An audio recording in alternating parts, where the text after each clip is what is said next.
Bonjour à tous, ici Caroline Bourgoin, kinésiologue chez Kin Analyse. Donc, je vous présente notre version test pour des évaluations à domicile. Ce que vous allez avoir besoin pour pouvoir faire l'évaluation à la maison va être un tapis au sol, un chronomètre et votre téléphone cellulaire pour pouvoir utiliser la caméra. Comment ça va fonctionner pour remplir les résultats de test? Vous allez avoir reçu par courriel un tableau pour vous permettre de rentrer les résultats. Vous allez voir qu'il va y avoir aussi certains critères d'arrêt pour les tests. Donc, ça va être important de cocher c'était quoi votre critère d'arrêt.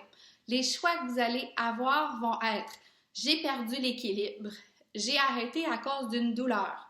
Si la raison de l'arrêt est une douleur, ça va être important que vous nous mentionniez à quelle région vous avez ressenti une douleur et de nous noter aussi l'intensité sur une échelle de 1 à 10. Donc, 1 va être une douleur qui est très faible, 10 sur 10 va être une douleur aussi qui est très élevée. Un autre critère d'arrêt pourrait être « j'ai plus de force musculaire ». Donc, à ce moment-là, ça va être ce critère-là d'arrêt que vous allez avoir besoin en fait de cocher. Une fois que vous allez avoir complété les tests, donc vous avez rempli la feuille de résultats, vous avez filmé aussi vos évaluations, vous allez par la suite pouvoir l'envoyer à votre kinésiologue en charge afin qu'il puisse faire l'analyse de vos résultats pour vous bâtir vos recommandations et ainsi aussi vous bâtir votre programme d'entraînement approprié. Donc, n'hésitez pas si jamais vous avez des questions pour l'exécution des tests à la maison. On est là pour vous, puis ça va nous faire plaisir de répondre à vos questions. Bonne évaluation!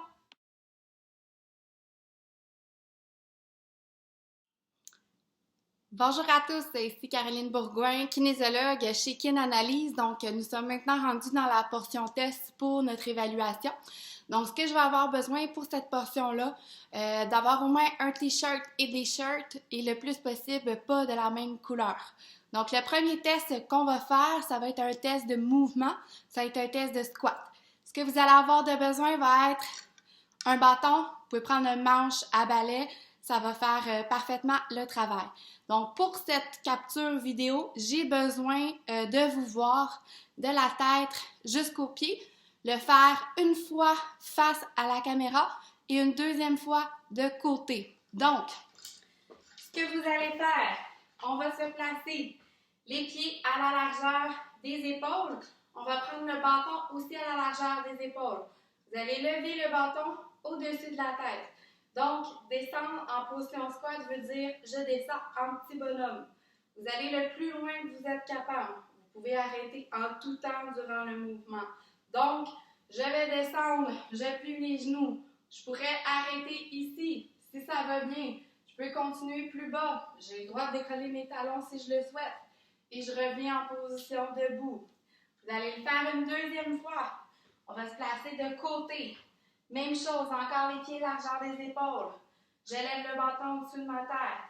Je descends en position squat le plus loin possible et je reviens à ma position debout.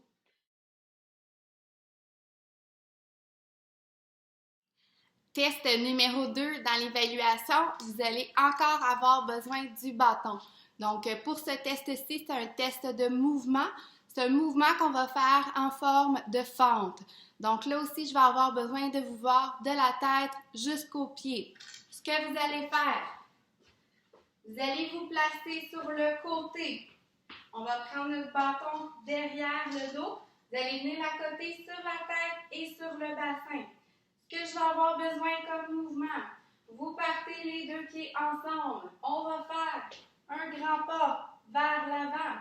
Vous allez plier les deux genoux. Vous revenez les deux pieds ensemble.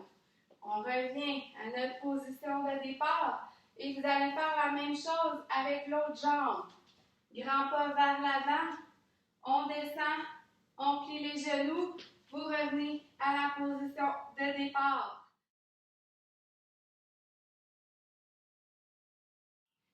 Test numéro 3, on va faire un test de flexibilité pour les jambes.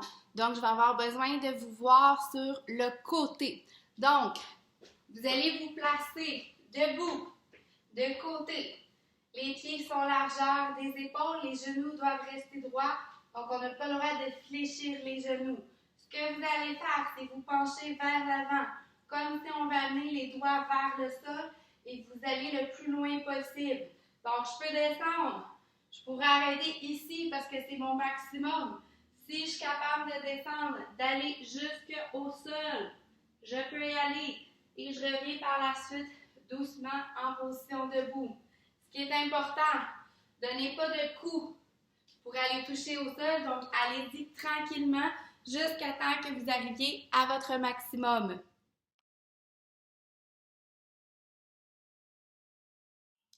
Pour le test numéro 4, on va faire un test de flexibilité pour les épaules. Donc ici, j'ai besoin de vous voir de dos, donc surtout au niveau de vos épaules jusqu'à la fin du tronc. Vous allez être positionné de dos. Vous allez prendre une main et vous allez venir la placer au niveau de l'omoplate. On va prendre l'autre main et on va venir la placer derrière le dos. Notre objectif, c'est comme si on voudrait que les doigts viennent se toucher ensemble. On essaie d'aller le plus loin possible. Et vous allez faire par la suite la même chose de l'autre côté. Comme vous pouvez voir, souvent on a un côté qu'on est plus flexible que l'autre. Donc ici, ça va être important que vous nous mentionnez si vous sentez une limitation plus d'une épaule que de l'autre.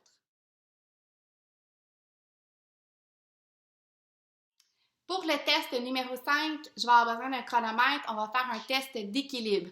Donc ici, ça va se faire une jambe à la fois. Je vais vous demander de maintenir cette position pendant 45 secondes.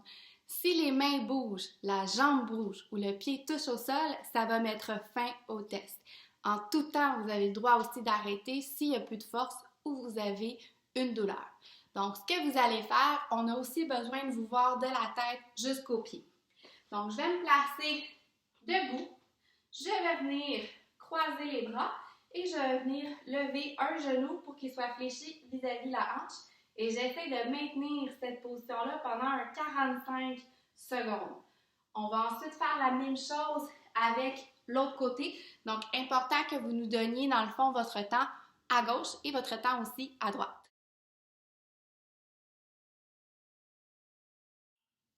Pour le test numéro 6, vous allez avoir besoin de votre tapis au sol. On va faire un test de pont en appui sur deux jambes. Donc ici, vous avez aussi besoin de votre chronomètre. Le temps maximal pour ce test-ci, c'est de 3 minutes. Donc vous devez maintenir la position le plus longtemps que vous êtes capable jusqu'à 3 minutes. Et je vous répète, vous avez le droit d'arrêter en tout temps s'il n'y a plus de force ou vous avez une douleur. Donc je vous montre la position. Je vais aussi besoin de vous voir en capture vidéo, position sur le côté et si vous êtes capable, une position aussi de face. Donc, la position, je vais venir me coucher sur le dos au sol. Je vais placer mes bras à la largeur des épaules. En tout temps, mes bras et mes épaules restent au sol. Mes pieds vont être à la largeur des épaules. Ce que je vais faire par la suite, je vais venir pousser, soulever mon bassin tout en gardant le tronc, le dos bien droit. Donc, je ne vais pas venir arquer le dos. Puis, je vais essayer de maintenir cette position-là le plus longtemps que je suis capable, jusqu'à 3 minutes. Je vais revenir ensuite au sol.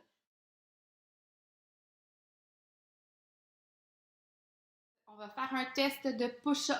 Donc, pour ce test-ci, vous allez avoir besoin d'un matelas au sol. Donc, ici, vous avez le choix de soit prendre une position de push-up appuyé sur les genoux ou appuyé sur les pieds. Ici, on veut faire le maximum de répétitions possible. Donc, vous arrêtez quand il n'y a plus de force. Par contre, c'est possible que vous deviez arrêter avant parce qu'il y a une douleur ou parce que là, vous sentez que vous ne maîtrisez plus la bonne position.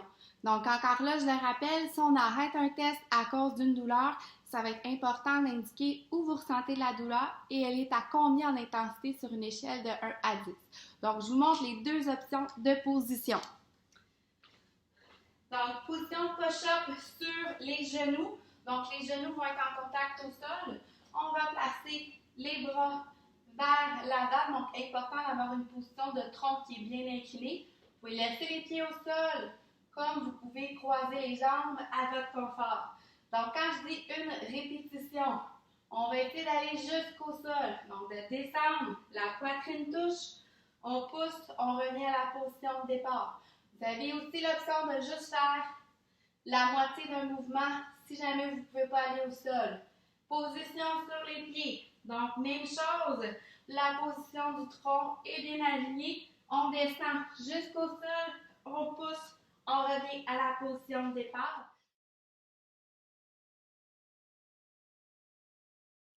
Bonjour, donc nous sommes rendus au test numéro 8, c'est un test de chaise au mur. On revient à l'école. Vous allez avoir besoin d'un chronomètre. Donc ici, vous avez deux choix.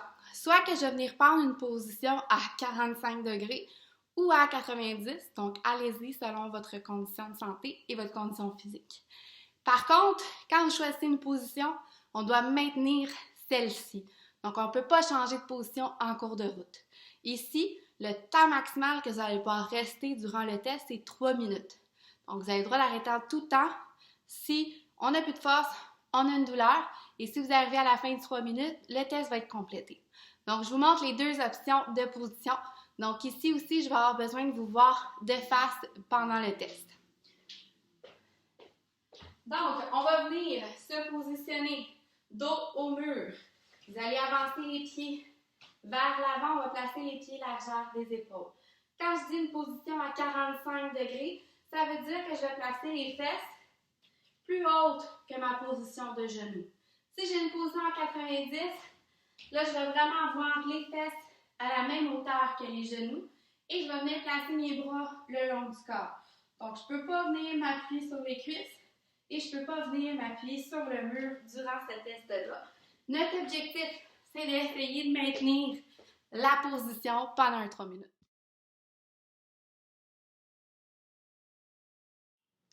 Test numéro 9, on va faire un test de planche abdominale. Donc ici, vous avez encore besoin de votre tapis.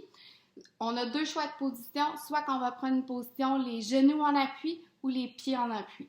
Donc choisissez une ou l'autre selon votre condition. Et ici, vous allez aussi devoir avoir un chronomètre. Ça va être un test en termes de temps. Donc ici, le temps maximal, c'est 3 minutes. Vous maintenez le plus longtemps possible jusqu'à votre maximum. Vous arrêtez en tout temps s'il n'y a plus de force ou si vous avez une douleur. Donc, je vous montre les deux choix de position. Donc, notre position appuie sur les genoux. Vous allez partir couché complètement au sol. On va placer les bras à la largeur des épaules. Important d'avoir le coude sous votre épaule. Donc, de vos genoux jusqu'à vos orteils, ça reste en contact au sol. Ce que vous allez faire, on va venir lever le haut du tronc. Donc, gardez le genou en appui, les bras aussi bien en appui et vous restez dans cette position-là le plus longtemps possible. Position appui sur les orteils. Donc, on vient se placer les orteils au sol comme un push-up. Cette fois-ci, lorsque je soulève mon tronc, ça va être les jambes aussi. Et je dois maintenir cette position le plus longtemps que je suis capable.